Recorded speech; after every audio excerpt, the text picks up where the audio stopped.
What's going on, everybody? Welcome to Brutal Planet Comics. I'm your host, Trey DeBrew Daniels, here with some more news. Happy Monday to all, and I hope you all had a wonderful extended weekend. I know I did.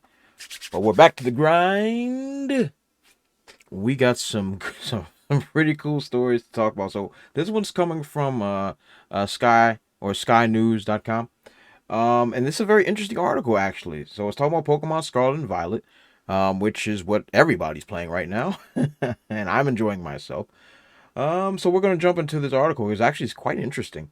So Pokemon Scarlet and Violet set Nintendo sales record despite worst fan reception. Now, what the heck does that even mean? For those that are in the know, Pokemon Scarlet and Violet have a lot of bugs and issues. It's well documented. It's a very buggy game, but for me, I'm still having fun with it. There's a lot of lag and stuff, but I'm having fun. So let's jump into this article and see what's really going down. All right, Pokemon Scarlet and Violet for the Nintendo Switch having the lowest user scores in series history on Metacritic, but sold a combined 10 million copies in just 3 days. Odelale, odelale, that's a lot of copies. Holy crap! Oh, these little happy little starters. Okay, these starters, I don't really like them. And I made a mistake. I picked Quaxley. I fumbled.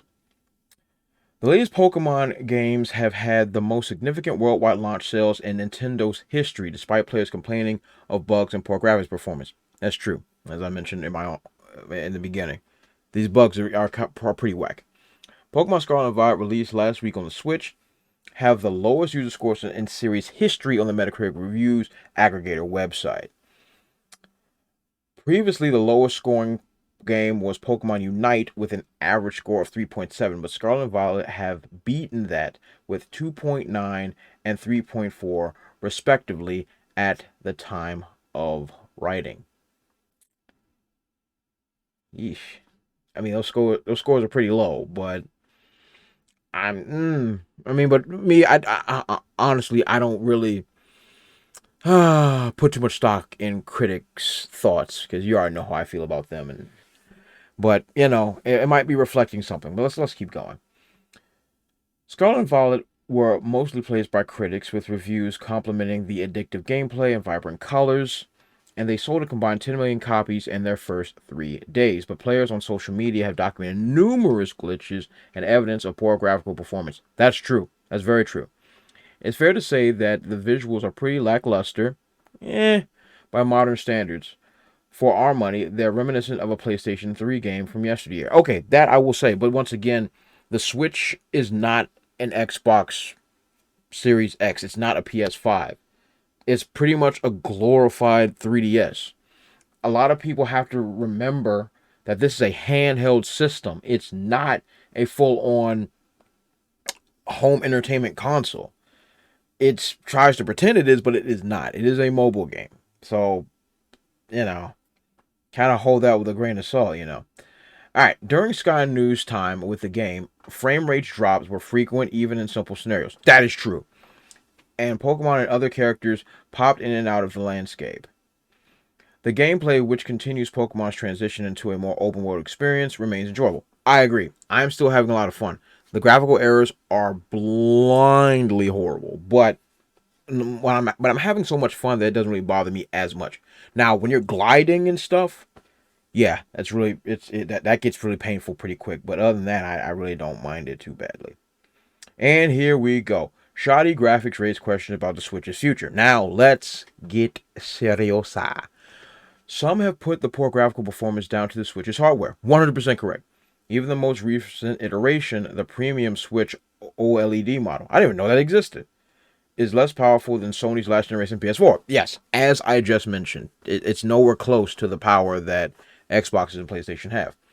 But more than 5 years after it was released, the Switch is still incredibly popular and was predicted to emerge as Black Friday's most popular console.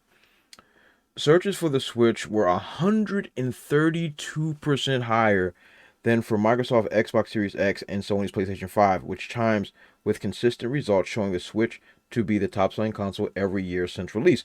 Because they keep releasing Pokemon, the biggest game franchise in history. So yeah, they're going to keep selling. It's smart.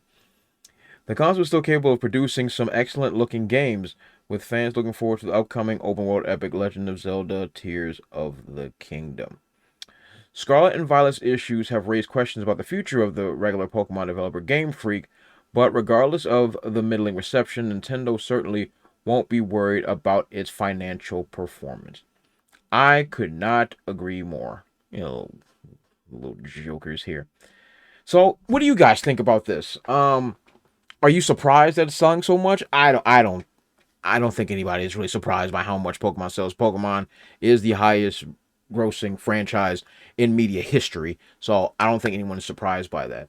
But what do you think about the future of the Switch? Now that's something worth questioning. Despite the fact that it's making all this money, I won't argue that. But it is falling behind especially when it comes to hardware, and these graphical issues and these technical bugs definitely seem to be reflecting that this joint might be on its way out, and Nintendo needs to come up with something. So let me know in the comment section below what you think about that. And don't forget to like, comment, subscribe. When you subscribe, don't forget to hit the little bell alert and share the video. As always, you guys have been awesome, and I'll catch you all next time. Also, if you want to support my channel, check out spinwiz.com or download the Spinwiz app and check out my comic series, Trouble. It was written with a lot of love, and it was definitely my favorite comic series to write. I've also written it in English and in Spanish, so whatever floats your boat, I got it for you. Thanks again, and check it out.